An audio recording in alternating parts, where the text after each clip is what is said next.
آج میں آپ سے ایک بڑی خوبصورت بات شیئر کرنا چاہتی ہوں۔ ایک ایسی چیز جس نے میری لائف میں بہت زیادہ چینج لایا۔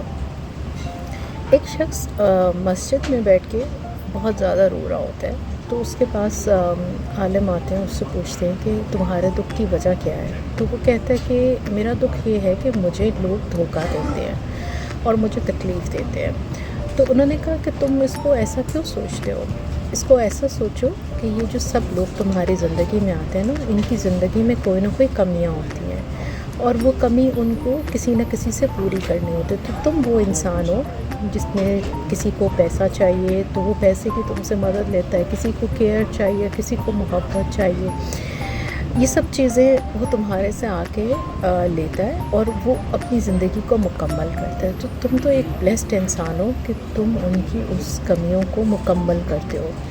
تو زندگی میں کبھی بھی کچھ ہو اس سے پریشان نہیں ہونا چاہیے انسان کو۔ ہمیشہ انسان یہ سوچے کہ میں شاید اس قابل ہوں کہ میں کسی کی زندگی کو مکمل کر سکتا ہوں، اور یہ جو مکمل کرنا ہے نا، یہ انتہائی سکون کا ایک ہوتا ہے، اور ہر انسان کو اللہ یہ نہ ہمت دیتا ہے، نہ طاقت دیتا ہے، اور نہ ہی اس کے اندر اتنا ظرف دیتا ہے کہ وہ کسی کی زندگیوں کو مکمل کرے۔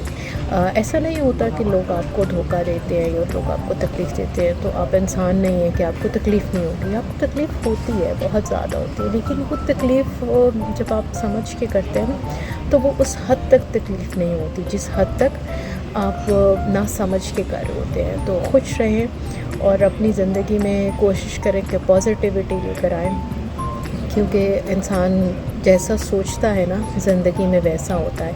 اور رشتے، یہ جو دنیا ہے نا، اس میں لوگوں نے دھوکہ دینا ہی ہے آپ کو۔ دھوکے کے بغیر زندگی گزر ہی نہیں سکتی۔ I think it's a learning process کہ اگر آپ کے ساتھ کوئی انسان دھوکہ کر رہا ہے تو آپ سمجھدار ہو رہے ہیں، آپ لوگوں کو سمجھ رہے ہیں، ان کو پرکھ رہے ہیں، تو خوش رہیں۔